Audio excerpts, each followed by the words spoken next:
Samantala, patay ang kapitan ng Barangay San Juan, Pili, Camarines Sur matapos pagbabarilin alas 5:10 kaninang umaga.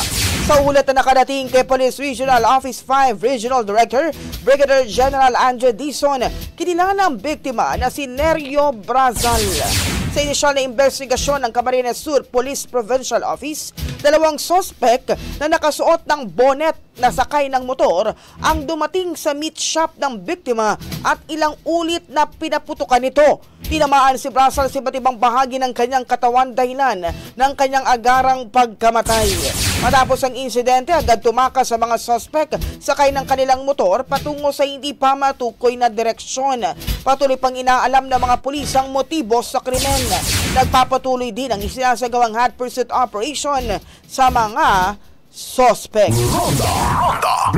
Ang bahaging ito ay hatid sa atin ng Fast Relax. Tanggal ang sakit, ora mismo.